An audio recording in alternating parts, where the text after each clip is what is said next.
Throughout history, royals around the globe have used crowns as a symbol of status.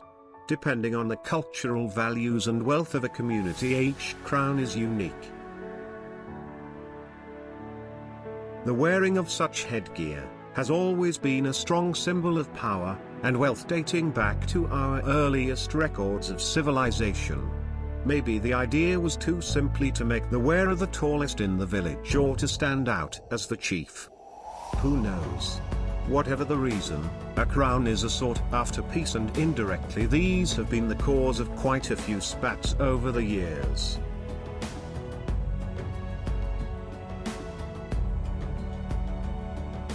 The bigger the headgear, the more important you are. Traditionally anyway. Many of the modern-day crowns we see in those glamorous portraits are very old and have been changed many times over the years to suit the wearer and the fashion. Crowns and tiaras have been made of anything from vines, clay, leather, cloth, felt and fur, as well as the precious metals and gems that we recognize today. Most of these well-known pieces spend much of their life in museums, protected by heavy security. The custodian of these pretties doesn't even get to pop them on from time to time to prance around in front of the mirror. So, let's indulge ourselves with this marvelous crown jewels and their history to humankind. 10th on our list is the Crown of Persia, or in English, the Iron Crown of Lombardy. Made in the 4th century, it is considered to be one of the oldest symbols of Christendom, forged by mankind. This crown was originally actually a votive object, because it is believed that the metal hoop fixed to the inside of the crown comes from the nails of the cross of Christ.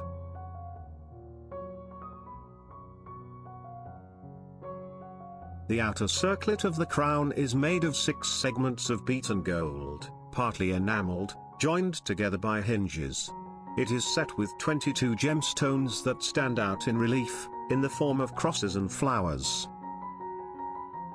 The crown was certainly in use for the coronation of the kings of Italy by the 14th century, and presumably since at least the 11th. However, according to a more recent study, the crown in its current state is the result of 2 different works made between the 4th to 5th and the 9th century.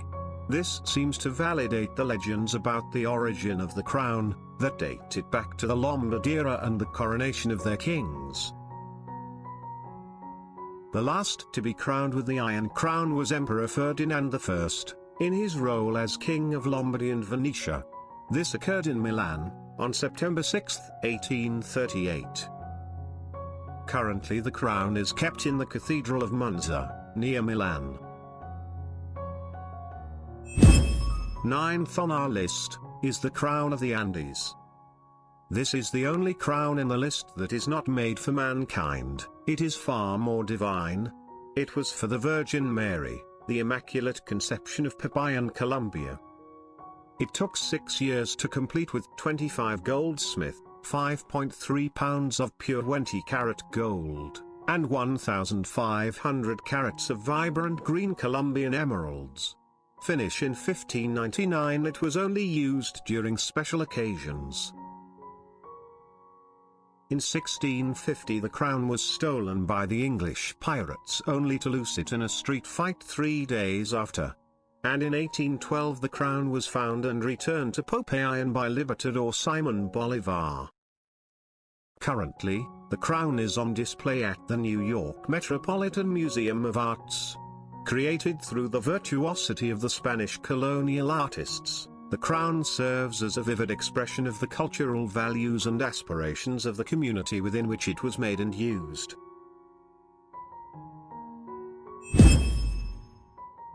Eighth on our list is the Crown of Saint Wenceslas. Made in 1347. It was made for the 11th King of Bohemia and Holy Roman Emperor Charles IV, from the House of Luxembourg. He had it made for his coronation, dedicating it to the first patron saint of the country, St. Wenceslas, and bequeathed it as a state crown for the coronation of future Bohemian kings. The St. Wenceslas crown is made of 21 to 22 carat, 88 to 92% gold and decorated with precious stones and pearls. Unlike many other European royal treasures, the St. Wenceslas crown is not displayed publicly, and only a replica is shown. It is kept in a chamber within St. Vitus Cathedral, accessible by a door in the St. Wenceslas Chapel. The jewels are only taken from the chamber and displayed for periods of several days on notable occasions, approximately once every 5 years. The crown was last exhibited in May 2016 to mark the 700th anniversary of the birth of Charles IV.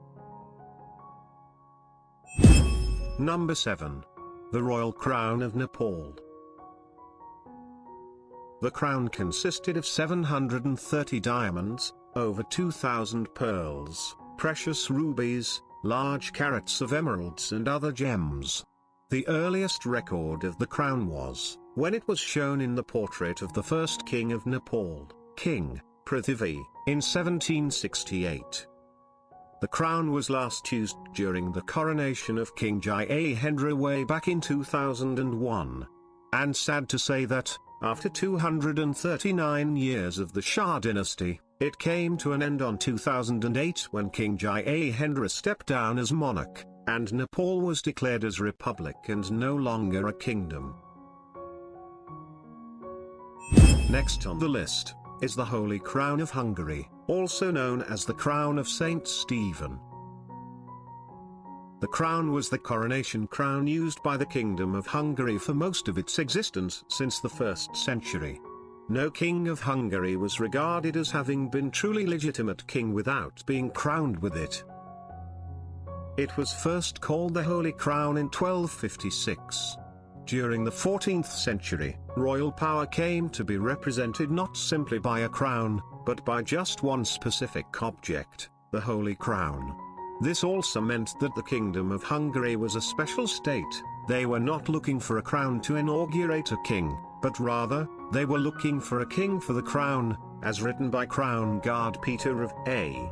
He also depicts that the Holy Crown is for the Hungarians what the Lost Ark is for the Jewish people. The last king to be coronated by the crown was King Charles IV, on December 30, 1916. The last Hungarian king was a tragic hero who searched for peace in a situation in which a victory for his allies would have posed at least as big a threat to the people of the Austro-Hungarian Empire, as a victory for the Entente powers would have done. During the Second World War, the crown was kept in the United States of America, and on January 6, 1978 it was returned to the Hungarian people and was placed on the National Museum of Hungary. Currently the crown rests on the Parliament House of Hungary, where it symbolizes the country from ancient times to the present. Fifth on our list is the Empress Crown of Persia. Following in the footsteps of policies initiated under the White Revolution that directed the further emancipation of Iranian women, Mohammad Reza Shah determined to make a symbolic gesture by crowning his consort, Empress Farah, during his own elaborate coronation ceremony in October 1967. Until that date, the wives of Persian monarchs had never been crowned since the Muslim conquest of Iran, so it was therefore necessary to design a new crown for the occasion. The frame of the crown is made of white gold and is lined with a cap of green velvet. The crown contains 36 emeralds, 105 pearls, 34 rubies, 2 spinels, and 1,469 diamonds. Empress Farah Pahlavi was the first female monarch to be crowned in the 2,500 years of the Shah dynasty and unfortunately its last. Fourth on our list is the St. Edward's crown. It is the centerpiece of the crown jewels of the United Kingdom. Named after St. Edward the Confessor, it has been traditionally used to crown English and British monarchs at their coronations since the 13th century. The original crown was a holy relic kept at Westminster Abbey, Edward's burial place, until the regalia was either sold or melted down when Parliament abolished the monarchy in 1649. During the English Civil War, the present version of St. Edward's crown was made for Charles II in 1661. It is solid gold and is decorated with 444 precious and semi-precious stones. After 1689, it was not used to crown a monarch for over 200 years. In 1911, the tradition was revived by George V, and all subsequent monarchs have been crowned using St. Edward's crown, and the last one who used it was Queen Elizabeth II, the current monarch of the United Kingdom since 1953.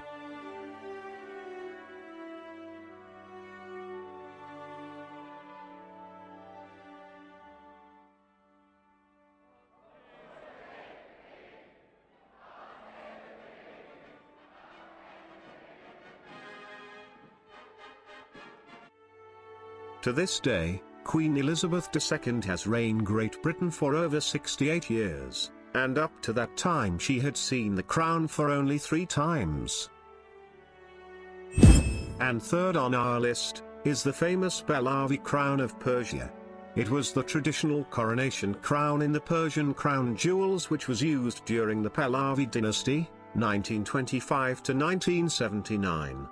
Following the ascension of the Pahlavi dynasty in 1925, Reza Shah ordered a group of Iranian jewelers, under the supervision of Haj Serajdin Javahari, to create a new crown to replace the Kiani crown, which had been used by the Qajar dynasty. Inspiration for the new design was drawn from paintings and historical references to crowns used during the Sassanid Empire, which had ruled Persia from 224 to 651 AD. The frame of the crown is made of gold, silver and red velvet. A staggering 3,380 diamonds, totaling 1,144 carats, are set into the object. The largest of these is a 60-carat, yellow brilliant which is centrally placed in a sunburst of white diamonds. Found in 3 rows are 369 nearly identical natural white pearls. The crown also contains 5 sizable emeralds, totaling 200 carats, the largest of which is approximately 100 carats. This magnificent crown was used for the last time during the coronation of Mohammad Reza Shah Pahlavi on 26 October, 1967. The crown survived the revolution, and now it is currently on display with the rest of the Iranian crown jewels at the Central Bank of Iran in Tehran. Second on our list is the Grand Imperial Crown of Russia. The crown was used by the monarchs of Russia from 1762 until the Russian monarchy's abolition in 1917. The Great Imperial Crown was first used in a coronation by Catherine the Great. The beautiful crown reflects Porzy's skilled workmanship. It is adorned with 4,936 diamonds arranged in splendid patterns across the entire surface of the crown. Bordering the edges of the mitre are a number of fine, large white pearls. The crown is also decorated with one of the 7 historic stones of the Russian diamond collection, a large precious red spinel weighing 398.72 carats, 79 grams, which was brought to Russia by Nicholas Spofary, the Russian envoy to China from 1675 to 1678. It is believed to be the 2nd largest spinel in the world. And it was last worn at the coronation of Nicholas II. It was displayed prominently next to Nicholas II, on a cushion at the state opening of the Russian Duma inside the Winter Palace in St. Petersburg in 1906. It survived the 1917 revolution and is currently on display in Moscow at the Kremlin Armory's State Diamond Fund. And first on our list is the Imperial State Crown. It is one of the crown jewels of the United Kingdom and symbolizes the sovereignty of the monarchy.